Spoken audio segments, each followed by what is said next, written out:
नमस्कार। हमारे सामने है 19 जनवरी 2026 के द इंडियन एक्सप्रेस अखबार के विश्लेषण पर आधारित 5 सवाल। आज हम इन सवालों की परतें उधेड़ेंगे, सिर्फ सही जवाब नहीं बल्कि हर सवाल के पीछे के क्यों और कैसे को समझने के लिए। ये एक दिमागी कसरत है, खासतौर पे यूपीएससी और राज्य पीसीएस की तैयारी के नजरिए से। बिल्कुल। हमारा मकसद सिर्फ ये बताना नहीं है कि सही जवाब बी है या सी। हम ये समझेंगे कि सवाल बनाने वाले का दिमाग कैसे काम करता है, विकल्पों में कहाँ फंसाया जाता है और एक आम अभ्यर्थी क्या गलतियां कर सकता है।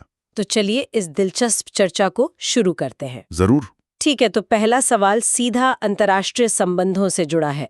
खबर ये है कि अमेरिका ने गाजा की देखरेख के लिए एक शांति बोर्ड बनाने का प्रस्ताव दिया है और इसमें भारत, कनाडा और तुर्की जैसे देशों को शामिल करने की बात की है। इसी संदर्भ में ये सवाल है।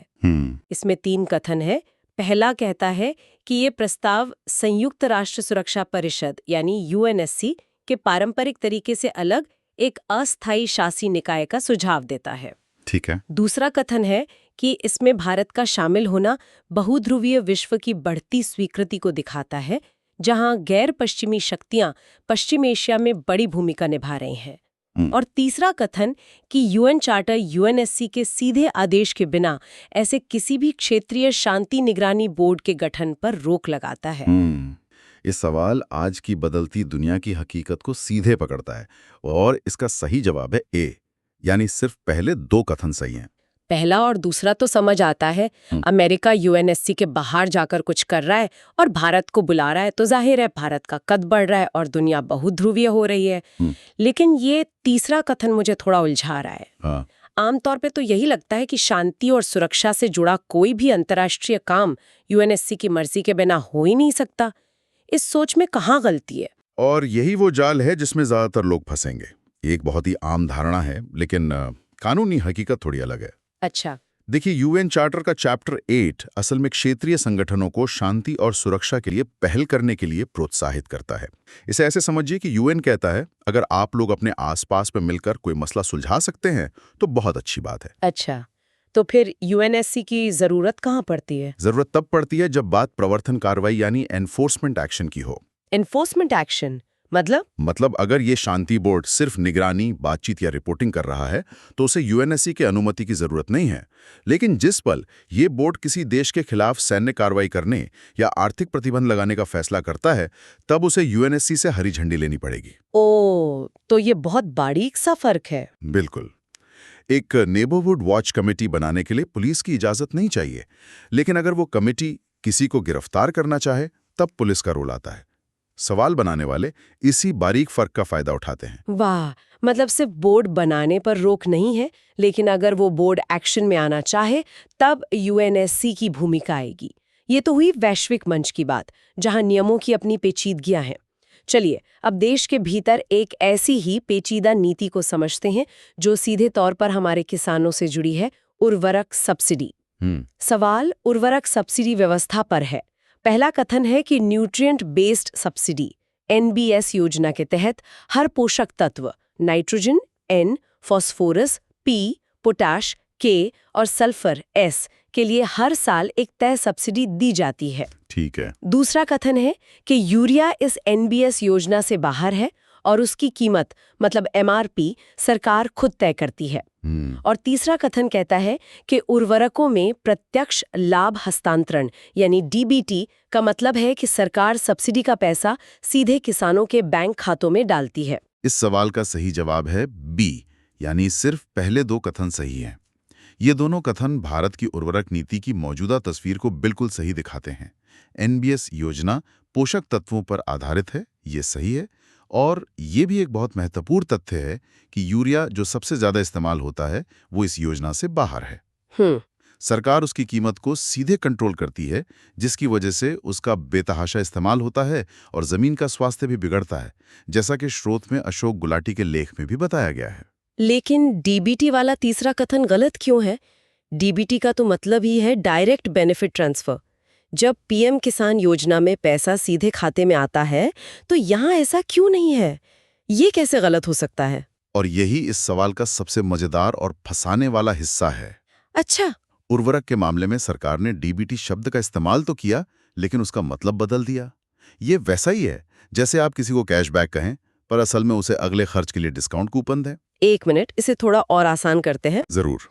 इस ऐसे समझिए, पीएम किसान योजना में सरकार आपके डिजिटल वॉलेट में सीधे पैसे डालती है। ओके। आप उस पैसे से कुछ भी खरीद सकती हैं। हम्म। लेकिन उर्वरक डीबीटी में सरकार आपको दुकान पर एक तरह का डिस्काउंट कूपन देती है। ओके।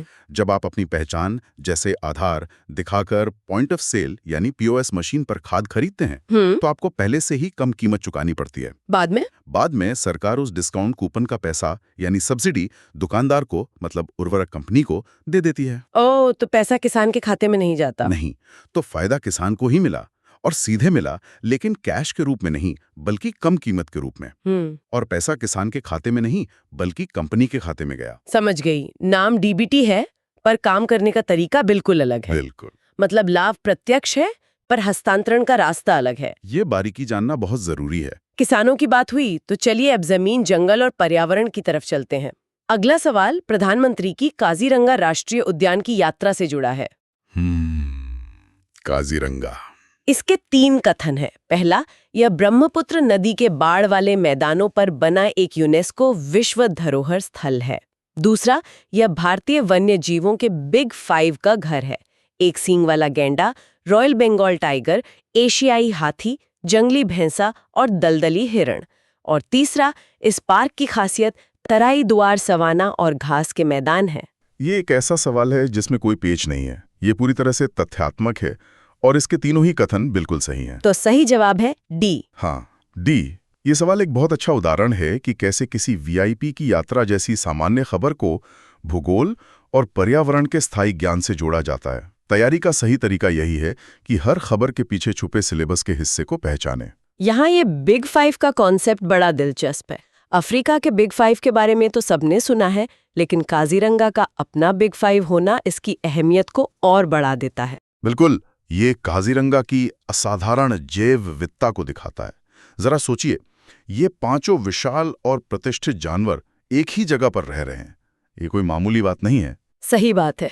या इस बात का सबूत है कि वहां का इकोसिस्टम कितना मजबूत और स्वस्थ है। जब आप इन 5 को एक ही जंगल में देखते हैं तो एहसास होता है कि आप किसी असाधारण जगह पर हैं। ये सिर्फ एक लिस्ट नहीं, ये एक जीता जागता सांस लेता हुआ इकोसिस्टम है। और तराई द्वार सवाना का जिक्र इसकी भौगोलिक पहचान बताता है। ये वो खास घास के मैदान हैं जो हर साल ब्रह्मपुत्र की बाढ़ से बनते और नए होते रहते हैं। ये कीवर्ड परीक्षा के लिए बहुत जरूरी है।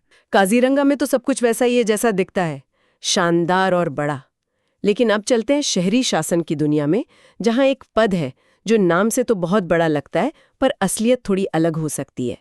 बात करते हैं भारत में मेयर के पद की। ये भी एक बहुत दिलचस्प विषय है। संशोधन अधिनियम में ये अनिवार्य किया गया है कि मेयर नगर निगम का कार्यकारी प्रमुख होगा और उसका कार्यकाल 5 साल का होगा। ओके। दूसरा, मेयर के चुनाव का तरीका, मतलब प्रत्यक्ष या अप्रत्यक्ष, और उसका कार्यकाल, ये दोनों बातें राज्य के अपने नगर पालिका कानूनों पर निर्भर करती हैं। और तीसरा, ज्यादातर भारतीय राज्यों में नगर निगम की असली कार्यकारी शक्ति मेयर के पास नहीं, बल्कि नगर आयुक्त यानी म्युनिसिपल कमिश्नर के पास होती है। इसका सही उत्तर है बी, यानी केवल कथन 2 और 3 सही है। पहला कथन पूरी तरह से गलत है और यही सबसे बड़ा भ्रम है।